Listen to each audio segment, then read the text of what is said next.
Bismillahirrahmanirrahim. Assalamualaikum warahmatullahi wabarakatuh. Perkenalkan, kami dari kelompok 3. Kami akan mempresentasikan salah satu materi tentang teori dan praktik bersuci, yaitu mandi wajib dan tayamum. Langsung saja, yang pertama akan dibacakan oleh Saudari Khasyanil. Waktu dan tempat dipersilahkan. Pengertian mandi wajib.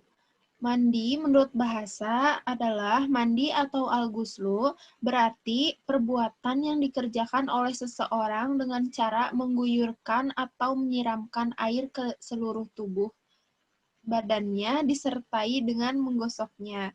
Adapun alat pembersih, sabun atau sampo jika dihubungkan dengan mandi dalam istilah fikih disebut al-ghuslu. Sedangkan media yang digunakan seperti air dalam kaitan ini disebut al-ghuslu. Sedangkan menurut istilah akan air yang mensucikan pada kujur badan dengan cara yang ditentukan pula. Selanjutnya, syarat-syarat mandi wajib. Yang pertama, keluarnya air mani setelah junub.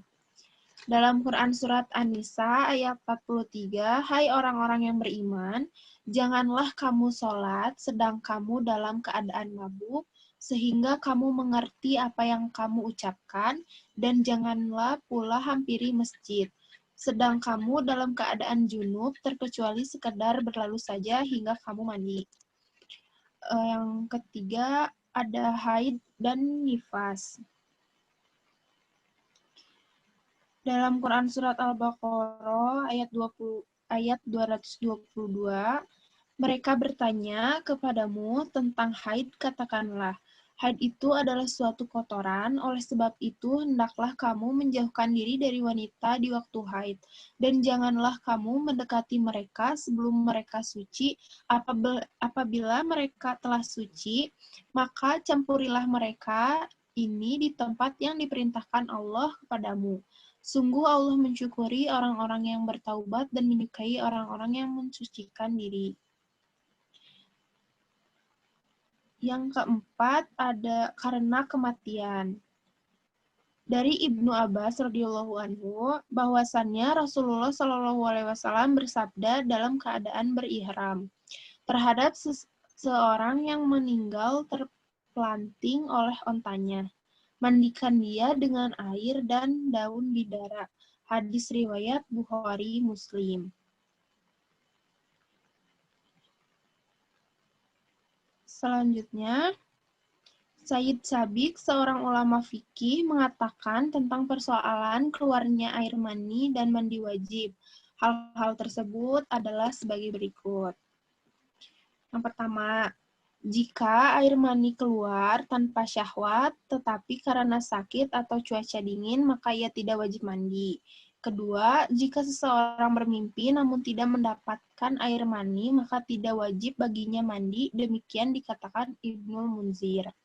Yang ketiga, jika seseorang dalam keadaan sadar dan mendapatkan mani namun ia tidak ingat akan mimpinya, jika dia meyakini bahwa itu adalah mani, maka wajib baginya mandi. Dikarenakan secara zahir bahwa air mani itu telah keluar walaupun ia lupa mimpinya. Akan tetapi, jika ia ragu-ragu dan tidak mengetahui apakah air itu mani atau bukan, maka ia juga wajib mandi. Demikian kehati-hatian. Yang selanjutnya, jika seseorang merasakan akan keluar mani saat memuncaknya syahwat, namun dia tahan kemaluannya sehingga air mani itu tidak keluar, maka tidak wajib baginya mandi. Jika seseorang melihat mani pada kainnya namun tidak mengetahui waktu keluarnya dan kebetulan sudah melaksanakan sholat, maka ia wajib mengulang sholatnya dari waktu tidurnya terakhir. Selanjutnya ada rukun mandi wajib. Yang pertama, niat mengangkat hadas besar. Segala sesuatu berasal dari niatnya. Untuk itu, termasuk pada pelaksanaan mandi wajib pun juga harus diawali dari niat. Yang kedua, membasuh seluruh anggota badan yang zahir. Membasuh semua anggota badan, termasuk kulit atau rambut, dengan air, serta meratakan air pada rambut hingga ke pangkalnya. Yang ketiga, rambut dalam kondisi terurai atau tidak terikat. Untuk mandi besar, maka rambut harus dalam kondisi terurai. Hal ini untuk benar-benar mensucikan seluruh tubuh, sedangkan jika terikat, maka tidak sempurna mandinya. Dikhawatirkan tidak semua bagian dibasuh atau terkena air. Yang keempat, memberikan wangian wanita yang setelah haid.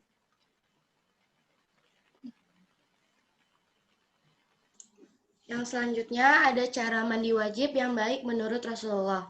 Yang pertama, terlebih dahulu mencuci tangan sebanyak 3 kali sebelum tangan tersebut digunakan mandi atau dimasukkan ke dalam tempat pengambilan atau penampungan air.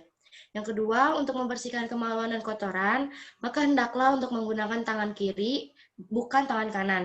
Tangan kanan itu digunakan untuk makan, sedangkan tidak mungkin menggunakan untuk membersihkan kemaluan. Setelah membersihkan kemaluan, maka cucilah tangan dengan menggosokkannya pada tanah, bisa juga dengan sabun, agar hilang kotoran tersebut dari tangan.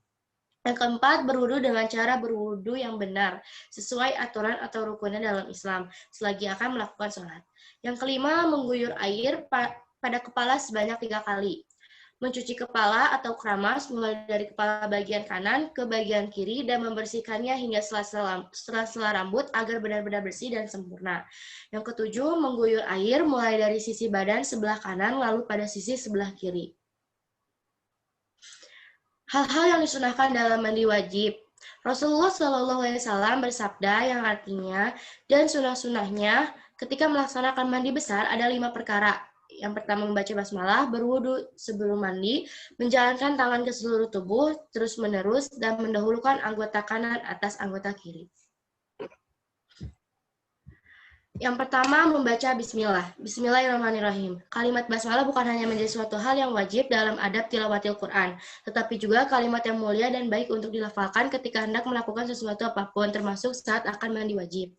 Yang kedua, berwudu sebelum mandi wajib.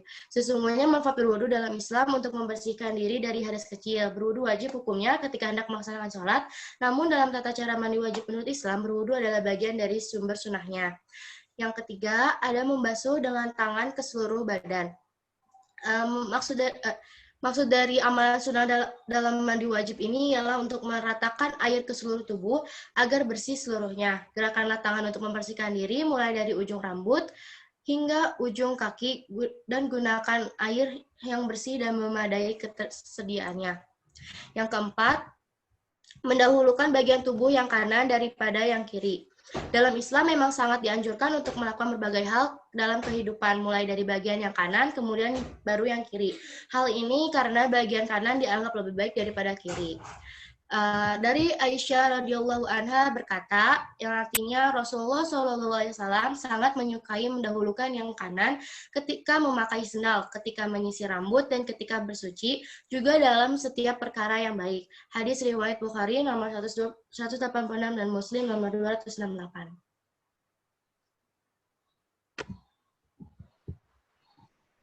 Selanjutnya tentang tayamum. Tayamum sendiri memiliki pengertian yaitu salah satu bentuk dari toharoh yang bisa dijadikan sebagai pengganti wudhu dalam kondisi tertentu. Nah, cara wudhu tayamum sendiri berbeda dengan kita berwudhu menggunakan air karena tayamum sendiri menggunakan yang disebut dengan soid. Nah, jumhur ulama tuh memaknai soid itu dengan debu. Dan sebab diperbolehkannya tayamum dijelaskan secara lengkap dalam Taisirul Fiqih yaitu sebagai berikut. Jika tidak ada air, yaitu tidak ditemukan atau sumber air begitu jauh.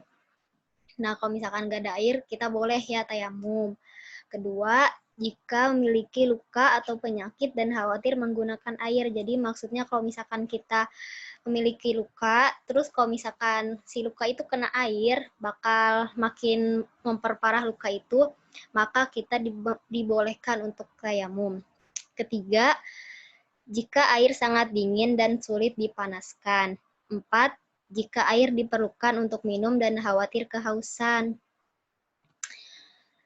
Selanjutnya, dijelaskan oleh Syekh Salim bin Sumair al-Hadromi Asy-Syafi'i bahwa syarat tayamum itu ada 10, yaitu 1 dengan debu, 2 debunya suci, 3 tidak debu mustakmal atau sudah digunakan, 4 tidak bercampur tepung atau semacamnya, 5 sengaja tayamum, 6 membasuh wajah dan 2 tangannya dengan 2 kali tepukan tanah, 7 sebelumnya sudah membersihkan najis badan, 8 ijtihad menentukan kiblat, 9 tayamum setelah masuk waktu sholat, 10 tayamum sekali untuk tiap sholat fardu.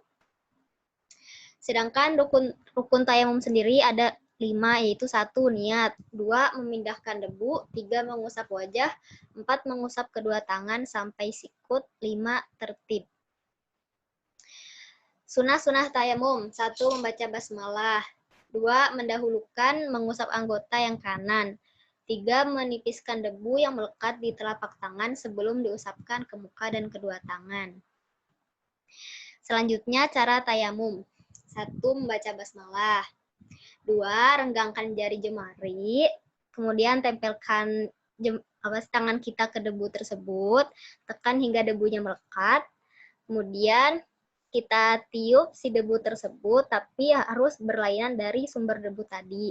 Kemudian kita niat, kemudian mengusap kedua telapak tangan ke muka secara merata.